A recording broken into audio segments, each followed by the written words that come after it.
Vamos falar sobre as espinhas. As temidas espinhas costumam aparecer na adolescência e viram o quê? Terror de meninos e meninas, né? Que muitas vezes chegam inclusive a se isolar por causa da pele, viu? Sobre os mitos, as verdades, sobre o Roacutan também e as espinhas, eu converso hoje com a supermédica dermatologista, a doutora Bárbara Ferreira. Boa tarde, doutora Bárbara, tudo bem contigo, linda? Tudo ótimo, um prazer estar aqui de novo falando desse tema que eu adoro, que é a acne, que são as espinhas e o Roacutan. Isso, bora lá então. Doutora, por que as espinhas, elas surgem nessa fase da vida que a gente falou ali, da adolescência? O que é que acontece? Então, dentro da fisiopatologia da acne, então das espinhas, existem várias causas. Mas, basicamente, ela é pior nessa fase de adolescência, quando nós temos muitos hormônios, então aquele fluxo gigantesco de hormônios. E isso acaba influenciando diretamente as nossas glândulas sebáceas, que são as glândulas que acabam inflamando e produzindo aí as espinhas. Entendi. Então, a explosão hormonal que ocorre nessa fase é realmente, assim, o grande responsável por essa piora. E a gente tem graus de espinha, porque tem adolescentes que passam por essa fase, sei lá, com um pouquinho de espinha. Outros enchem o rosto, principalmente. Sim, existem alguns graus, né? A gente acaba dividindo para o consultório entre 4 graus. Sendo o primeiro grau unicamente aqueles cravos, né? Que são os comedões. Um grau 2, as espinhas inflamatórias, que são as pústulas. Então, quando, sabe, Paty, faz aquele pontinho de pus, já é um grau 2. Quando ela faz nódulo, então não sei se você já viu alguém que tem aquele nódulo, então Sim. mais inflamatório, que acaba doendo, a pessoa pode até ter um pouquinho de febre. Então, o nódulo são grau 3. E quando esses nódulos se comunicam na pele, embaixo da pele, fazendo túnel, exatamente, temos o grau 4. E a título de curiosidade também existe o grau 5, mas aí é uma outra doença super grave, hospitalar, que necessita de internação, faz outras lesões mais graves. Então, para o consultório, 4 graus. Cravos e espinhas, qual que é a diferença, doutora? Então, basicamente, os cravos, vou falar de uma linguagem assim para o nosso pessoal entender, quem está em casa. Acaba entupindo ali o poro, entendeu? Entupindo aquela unidade pilosebácea que é da glândula ali produtora da acne. Então, obstruiu, aumenta a produção de sebo, acaba que faz o cravo. Ele pode ser aberto ou fechado, né? Sabe aqueles pretinhos ou então os branquinhos? E aí, quando vem uma bactéria e coloniza aquilo, infecciona, que é o nosso P. acnes, ou agora, mais atualmente, nós chamamos de C. acnes, aí faz aquela pústula, que é o ponto de pus. E aí nós temos o grau 2 da acne. Olha só, já as espinhas, como que surge a espinha, doutora? Da mesma forma, só que aí quando acontece todos esses fatores completos com a infecção. Então, o cravo que infecciona, entendeu? Entendi. Tá, daí nós temos os adolescentes, até os adultos, né? A gente acaba o quê? Às vezes coçando essa espinha.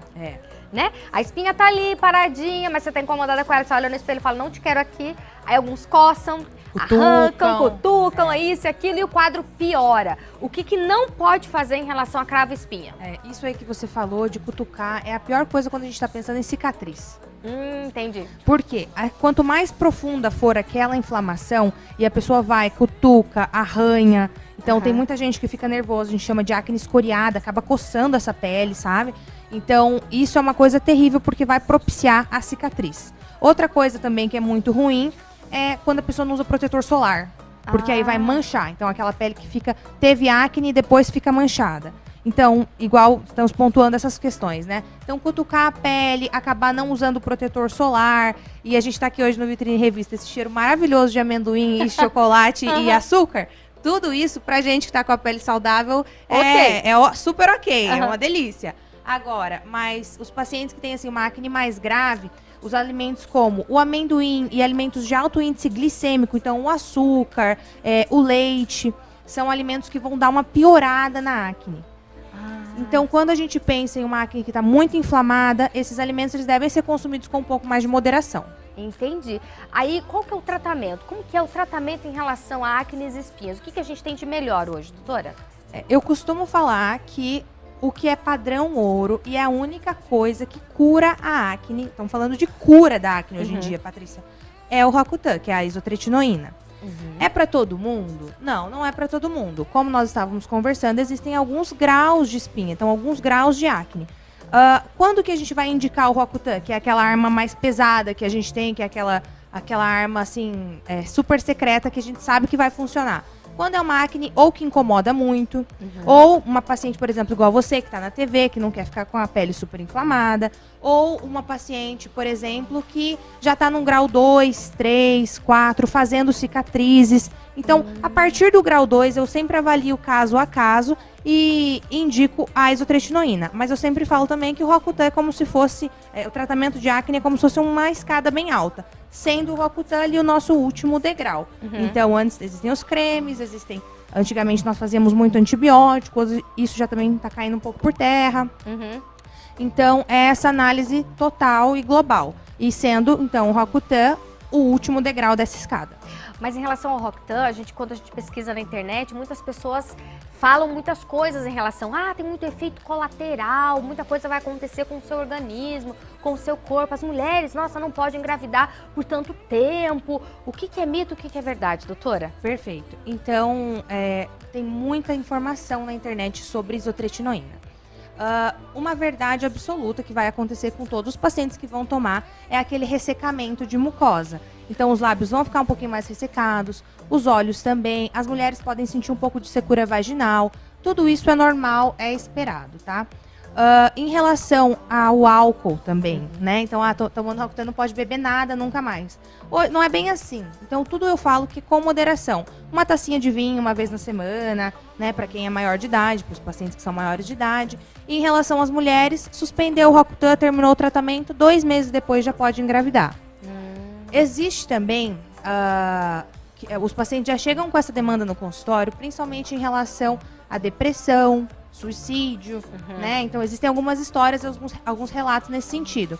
Mas, existe um estudo também muito grande que traz pra gente uma informação de que o uso do Roacutan, que é a isotretinoína, para paciente que tem uma acne grave, melhora a autoestima, então melhoraria esses sintomas até depressivos. Claro que aí seria caso a caso, né? Então, um paciente com histórico psiquiátrico importante, vale a pena a gente conversar tanto com o paciente quanto com o psiquiatra antes de entrar com a medicação. Mas eu mesma nunca tive um problema nesse sentido. Os pacientes toleram super bem e até se sentem muito melhor, com a autoestima muito mais elevada. Em relação, por exemplo, tempo de uso do Roacutan, porque também havia, não sei se isso já caiu por terra também no ano passado, que você não pode usar mais do que 6 meses o Roacutan, porque senão pode causar danos, enfim, Usou 6 meses, tem que parar, daí desmamar e depois você pode voltar, enfim. Isso é mito, doutora? Isso também é mito, sabe? Nós fazemos geralmente um cálculo pelo quilo de peso que a pessoa possui. Então, entre 120 e 150 miligramas por quilo de peso, vai variar de paciente para paciente. Mas a média aí, para todo mundo, praticamente, é 1 ano e meio, dependendo da dose. Se a dose for um pouquinho mais alta, a gente acaba encurtando esse tempo. Porque eu também não sei se você lembra, Paty, mas acontecia muito antigamente da pessoa tomar Roacutan e alguns anos depois voltar a ter acne. Sim. É porque não foi realizada a dose alvo correta no final do tratamento, na maioria dos casos. Entendi. Então, é como se assim, você tem que comer tantos % de vegetais para você ser saudável. Aí você come menos e aí você fica aí, entendeu? No limbo, né? Sim. Sem ter muito resultado. E depois acaba que a espinha volta. Então, hoje, o que eu costumo fazer? Faço o cálculo por quilo de peso pra gente ter uma noção, para passar isso pro paciente. Geralmente, assim, se a pessoa é bem magrinha, 9 meses, 1 ano. Mas o que eu faço particularmente? A pele ficou perfeita, seguramos mais 3 meses para diminuir a chance daquele rebote. Entendi. Sabe? Rebote. Exato. Então, assim, também se fala muito, é uma medicação forte, né? Então, por isso que você me falou, não pode fazer mais de 6 meses ou alguma coisa nesse sentido. Mas não é que é uma medicação forte, na verdade é uma medicação excelente, muito boa mesmo. Só que nós precisamos monitorizar, entendeu? Então nós monitorizamos como aquele organismo está reagindo àquela medicação. Então por isso que existem aí a preconização dos exames, né? Entendi. Então ou exame mensal, se está tudo bem, exames a cada 2 meses ou a cada 3 meses. Mas é mais para que haja essa monitorização. Então, a gente vai acompanhando as enzimas do fígado, vamos acompanhando os rinzinhos, vamos acompanhando o colesterol. Geralmente, se o paciente se cuida, nota 1000, não temos problema nenhum. E aí, acaba que também vai caindo por terra essa história de que é um remédio forte. É só um remédio, assim, que é muito bom, mas merece o seu respeito e vamos entender tudo, como que esse organismo vai reagindo. Eu nunca tive problema também, uma medicação bem segura. Entendi. É até porque às vezes as pessoas, o fulano tomou, foi bom, e a pessoa sem consultar, sem saber como que ela tem que, né, tomar aquele remédio, vai lá e toma a dose do fulano. Mas aquela era a dose do fulano, minha senhora. A senhora é a ciclana, entendeu? A senhora tem que ter a tua parte personalizada também. Doutora Bárbara, muito obrigada, viu, pela presença. Muito obrigada, é sempre um prazer estar aqui. Até a próxima.